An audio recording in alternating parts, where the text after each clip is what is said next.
Taste the Daily. மாவட்டம் திருச்செந்தூர் அருகே railway வளர்ச்சி குழுவினர் சார்பில் போராட்டம் நடைபெற்றது. ஆறுமுகநேரி ரயில் பாதையில் ரயில்வே மேம்பாலம் அமைக்க வேண்டும், திருச்செந்தூரிலிருந்து நேரடியாக சென்னைக்கு பயணிகள் ரயில் இயக்க வேண்டும் உட்பட பல்வேறு கோரிக்கைகளை வலியுறுத்தி ரயில்வே வளர்ச்சிக் குழு மற்றும் தமிழ்நாடு வணிகர் சங்கம் சார்பில் ரயில் மறியல் போராட்டம் நடைபெற்றது. தொடர்ந்து ஊர்வலமாக சென்று ரயில் மறியலில் ஈடுபட முயன்ற 100க்கும் மேற்பட்டோரை போலீசார் கைது செய்தனர். ஸ்டாலின் அரசு அதிகார மமதையில் கோரிக்கைகளுக்கு செவி கொடுக்காமல் ஏவல் துறையை வைத்து கைது நடவடிக்கையில் ஈடுபடுவதாக போராட்டக்காரர்கள் வேதனை தெரிவித்தனர்.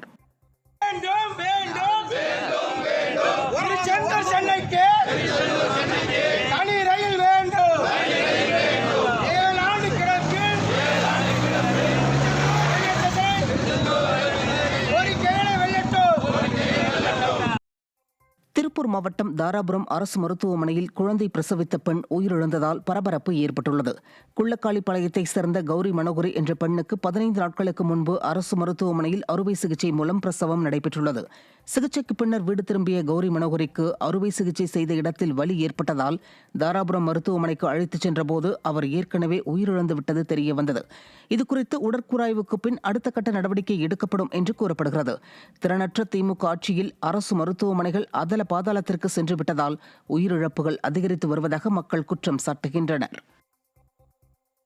கள்ளக்குறிச்சி மாவட்டம் உளுந்தூர்பேட்டையில் பணம் வைத்து சூதாடிய 6 பேர் சிக்கினர். ஆண்டிக்குழி கிராமத்தில் சூதாட்டத்தில் ஈடுபட்டிருந்த அதே கிராமத்தினர் பிடிபட்ட நிலையில் அவர்களிடமிருந்து 9,240 ரூபாய் ரொக்கம், 3 இருசக்கர வாகனங்கள் பறிமுதல் செய்யப்பட்டன.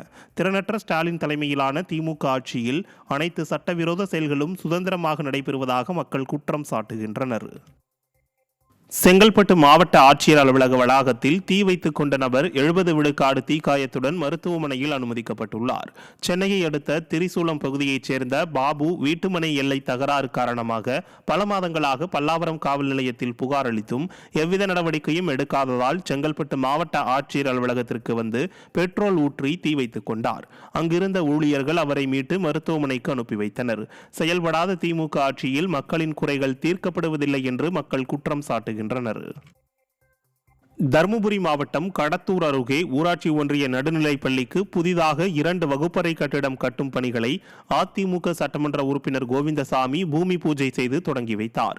சுரங்கஹள்ளி கிராமத்தில் உள்ள ஊராட்சி ஒன்றிய நடுநிலைப் பள்ளிக்கு 35 லட்சம் ரூபாய் மதிப்பீட்டில் கூடுதலாக புதிய 2 வகுப்பறை கட்டிடம் கட்ட பூமி பூஜை நிகழ்ச்சி நடைபெற்றது.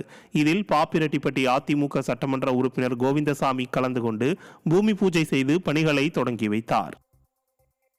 மதுரை மாவட்டம் மேலூர் அருகே 24 லட்சம் ரூபாய் மதிப்பீட்டில் புதிதாக கட்டப்பட்ட சமுதாய கூடத்தை சட்டமன்ற உறுப்பினர் பெரிய புள்ளான் திறந்து வைத்தார்.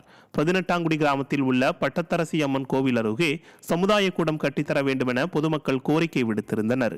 இந்த நிலையில் மேலூர் சட்டமன்ற உறுப்பினர் மேம்பாட்டு நிதி 15 லட்சம் ரூபாய் மற்றும் பொது நிதி 9 லட்சம் ரூபாய் என மொத்தம் 24 லட்சம் ரூபாய் மதிப்பீட்டில் கட்டப்பட்ட சமுதாய கூடத்தை சட்டமன்ற உறுப்பினர் பெரிய புள்ளான் திறந்து வைத்தார். இந்நிகழ்ச்சியில் முன்னாள் சட்டமன்ற உறுப்பினர் தமிழரசன் உட்பட ஏராளமானோர் கலந்து